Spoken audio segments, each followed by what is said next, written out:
I'm having a connection issue. Um, I would love to invest in Starlink, but the installation fee is hectic. I think once you get over that initial 3,000 installation fee, apparently you can get the mini for like 300-400 per month or something. I'd love to do that. I'll look into it. December, maybe. I'll add that to the list of the 40 other things I have to do. Thing.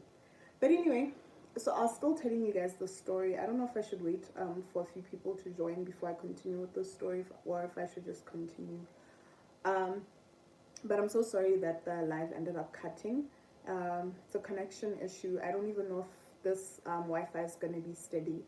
But yeah, I was telling you guys the story of my mom telling me that I'm living her dream life. So, like I said, February I ended up resigning from my resigning. You know, every time somebody says resigning, it sounds like what's it called, a manager who was in the role for like 10 years, and then they finally have to put that code up and leave the company. You know what I'm saying? Retire the, from the role that they were in. For that's what it sounds like every time somebody says resign. Um, well, follow the playback. Yes, you can go on. Okay. So, yeah. So what happened was, um, February I resigned. Right, I quit. I served notice, and then I went out into the world. And luckily, the week or 2 weeks before my notice was done, I met some lady who's in the NGO space, in the climate change space, and she was like, "Yo, I'm looking for a business development officer. Are you able to um, find me somebody?" And I was like, "I don't need to find you somebody. I'm available." And she's like, "You're available?" I'm like, "Yeah, I'm available." She's like, "You? Um, I mean, okay." And then we sat down, we talked about it, and yeah, after I was done serving my notice, end of February, I started working with her for three 3 days in the week, 2 days in the week. And this was interesting as well because I had moved out of the apartment I was living in as well, moved into a smaller apartment, and so I was now living in a small apartment, working 2 days out of the week with this NGO that does climate change. So my mom is like, "Okay, what are you up to?" I'm like, "Oh, I'm working with this NGO that does climate change." She's like, "Okay, that's cool. That's fine, I guess." And I'm like, "It's not that much money, but I should be able to pay my rent with it." She's like, "Okay, that's fine, I guess." So as the months go by, March, April, May, my mom is like, "Kante, um, what's up?" I'm like, she's like, "Apply for this job, apply for this job, apply for this job." She sends me jobs, here and there. And then I remember it might have been in March.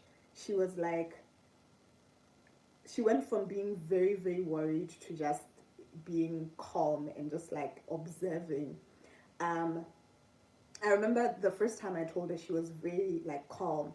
Then I think a week or two later, that's when she called me like in panic, like, "I don't understand what you're doing. I don't understand why you're doing this." But and then I think I remember telling her something like, "You need to just trust me because it's gonna work out."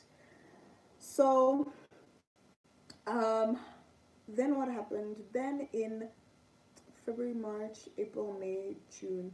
So around May, June, I set up a meeting with one of the local radio stations. And I went in there and I was like, "Yo, I'm proposing a show for young people, for girls specifically, where we're going to be talking about feminine hygiene. I'm going to be talking about all these other things." And then they say, "That's amazing. You do know, though, that content creation and radio are not the same thing.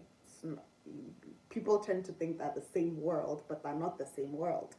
And I'm like, "Okay, yeah, I guess, okay." And then the meeting ends, and then I don't hear back from them, I think, in like for like 2 months or so, I just go about my life. Honestly, I didn't go into that meeting like, I need this. I will not let go of you until you bless me. No, I went into the meeting like, um, I guess this is one of the things that I could try out while I'm in this season of I don't know what I'm doing. So around that time, I have another meeting with the lady who tells me that she's opening a spa and she's looking for a social media person. So I have a meeting with her. She tells me she's opening the spa in like July, August. I'm like, okay, cool. I'm available. 2 months later, the radio people call me. They're like, yo, we need you to start training. I'm like, what? They're like, yeah, we need you to start training, and you're going to be doing graveyard Sunday. Graveyard is like the times between after 11 p.m. Is it after 11 p.m.? Yeah, after 9 10 p.m. That's the graveyard shift, which people typically use for training, or yeah, it's usually used for training. So I'm like, okay, let's do this. I jump on, I get into it, and then I start working the graveyard shift. And I tell my mom, I think 2 or 3 weeks later. The thing about me is that when I talk to my mom, I just tell her things in passing. I could just be at her house and she's like, where are you going? And I'm like, oh, I got a job in radio. And she's like, oh, okay. So moments like this kept coming up where um I'm just like up and about and I'm passing by her house and she's like, where are you going? I'm like, oh, I work for an NGO that does climate change. And then I'm like, hey. She's like, where are you going? I'm like, oh, I got a job in radio. So then 3 months later, I get a call from one of the United Nations agencies, and they're like, I had applied for a consultancy position, and I get a call. They're like, yo, we need you to start immediately. And I remember calling my mom. I'm like, yo, I just got a call about this, and it's pretty serious. And what do you think? And she's like, definitely, I think you should do it. You should get your foot in the door, etc, yada yada yada. So I accept the job. I get the job, and I start working there. And I think a month into it, I'm sitting with my mom in her living room, and we're talking about this job. We're talking about the list of things I do.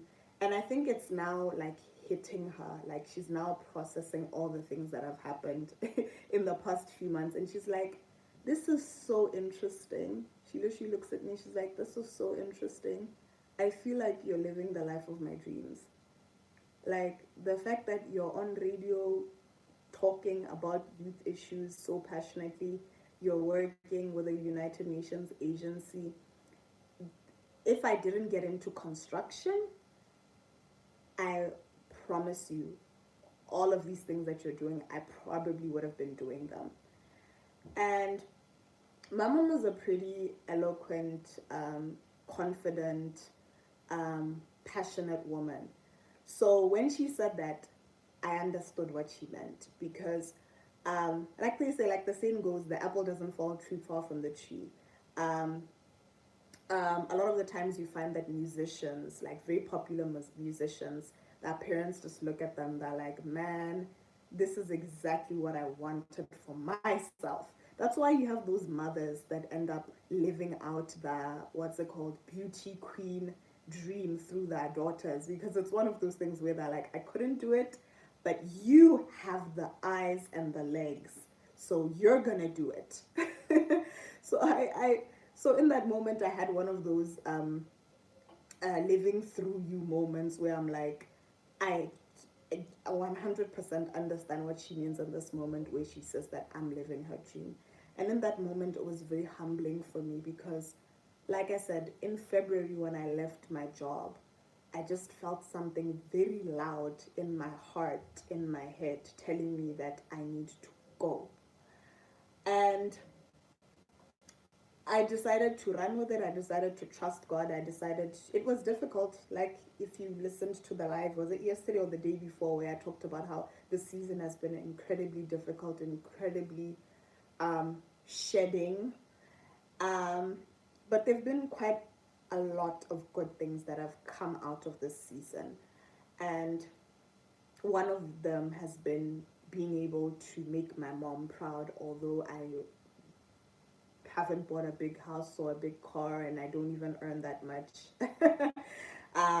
Sometimes I borrow money from her. Sometimes she borrows money from me. But at the end of the day, um, the fact that I've been able to do so many things that I don't think she thought could be possible for one person in a year, makes her feel like she did well. And I'm glad that that we both got to experience that, because like I said in the live that came before this one, that I don't know if it got deleted or what. I know I didn't grow up as the kid that was getting all of the prizes during prize giving.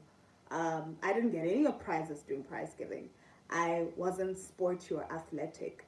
So now being 28 and having my mom proud of me, although she's never explicitly, I think she has, maybe once this year. I can't remember, but you can tell though that she is proud of the things that I've been able to do for myself.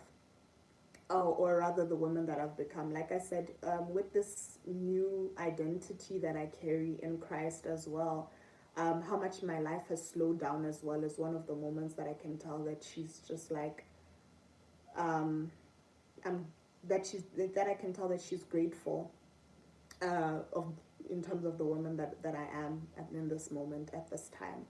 So yeah, I hope that this doesn't sound like I'm bragging about anything. This is just to say that um, that voice in your head that's telling you to do something, although it doesn't make sense to anybody, even your mother, you'll be surprised that that same voice, or rather, you'll be surprised that all of the pushback you're gonna get is gonna result in somebody actually coming back to you and saying, I am proud of you and you are living my dream.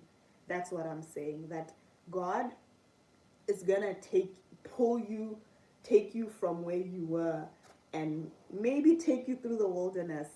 And as you're going through that wilderness season, you may end up having your mom. You may end up doing things that are that amaze quite a lot of people, including your mother. So that's just the gist or the message for today's video. We haven't gotten to Canaan yet, but I'm pretty sure when we do get into Canaan, that's when we'll be able to buy the big house and the big car and be able to maybe buy her a car. Because my mom has always said that she wants a Range Rover. One of the things growing up that she used to tell me, I digress, but one of the things that she used to tell me growing up is that the reason why I can afford to buy you Nando's and KFC is because I'm not driving a Range Rover. Um, if I if I was driving a Range Rover right now, you guys would be buying clothes from Pep and would never see any Range Rover or whatever, and you guys would be in government school and whatever. So I have this dream that one day I'm gonna be able to buy my mother a Range Rover so that I can say, thank you for taking me to some good schools. Thank you for ensuring that I got to have Nando's every other weekend. Here's your Range Rover. So I'm done. Thank you so much for watching. That is the end of today's video. I'll see you guys again tomorrow. I would love to say same time, same place, but I also didn't need to say that right now. But thank you for watching. Goodbye.